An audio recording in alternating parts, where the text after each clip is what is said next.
प्यारे बच्चों, हिंदी की क्लास में आपका स्वागत है। आज हम लोग हास्य रस पढ़ेंगे। बच्चों, पहले हास्य रस की परिभाषा पढ़ लेते हैं। हास्य रस का स्थायी भाव हास है।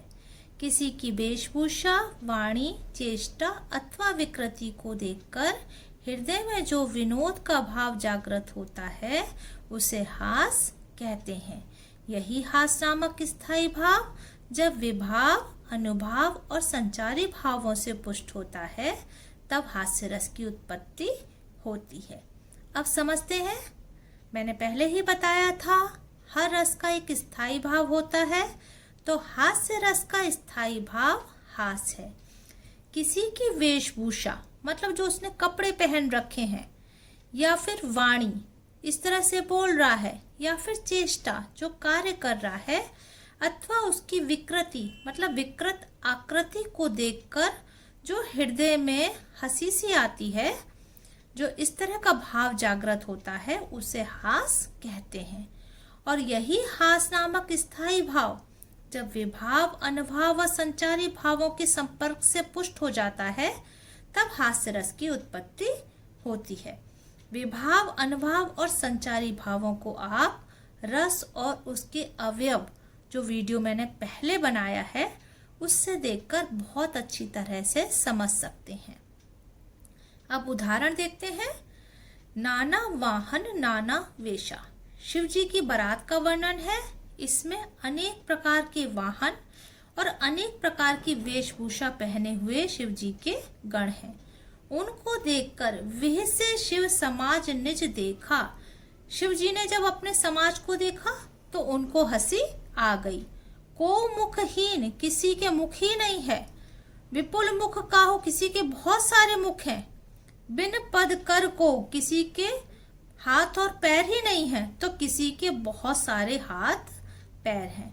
यहाँ पर शिव जी की बारात का वर्णन है और अपने गणों की विचित्र आकृतियों को देखकर, वेशभूषा को देखकर शिव जी को हंसी आ रही है, अतः हास्य रस है। अगर आप इतना भी लिखेंगे तो भी पर्याप्त होता है, लेकिन फिर भी अगर हमें आता है तो हमें और ज्यादा जो मैं आगे बता रही हूँ स्पष्टीकरण उसे भी लिखना चाहिए। इस उदाहरण में स्थायी भाव हास है। आश्रय शिव जी है क्योंकि शिव जी को हंसी आ रही है।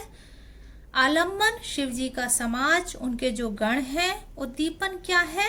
गणों की विचित्र आकृति, उनकी वेशभूषा, क्योंकि वो ही शिव जी की हंसी को बढ़ा रहे हैं। अनुभाव क्या है? शिव जी का हंसना। संचारी भाव हर्ष, रोमांच, चपलता आदि। एक और उदाहरण देख लेते हैं तो और अच्छी तरह आप लोग की समझ में आ जाएगा। ये आजकल का उदाहरण है। खद्दर कुर्ता भकभको नेता जैसी चाल, यही बानक मो मन बसो सदा बिहारी लाल। अब ये वैसे बिहारी लाल का एक बहुत प्रसिद्ध जो दोहा था, उस पर किसी ने हंसी का काव्य बनाने के लिए ये पंक्तियां लिख दी हैं, लेकिन इसको भी हमें हास्य रस में ही मानना पड़ेगा। ये भी हास्य रस ही है। कभी कभी बड़े कवियों की पंक्तियों पर ही हंसी की कविताएं बना दी जाती हैं।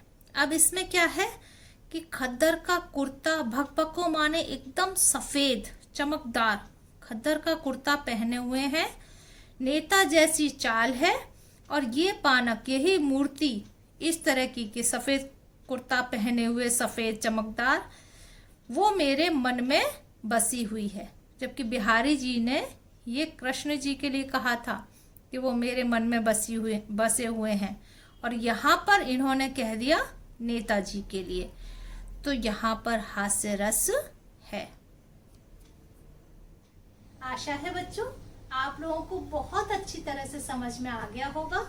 यदि कुछ समझ में ना आया हो तो आप मुझे कमेंट कर सकते हैं, और हाँ, आप इस चैनल को सब्सक्राइब कर लीजिए जिससे आगे आने वाले वीडियो भी आप देख सकें।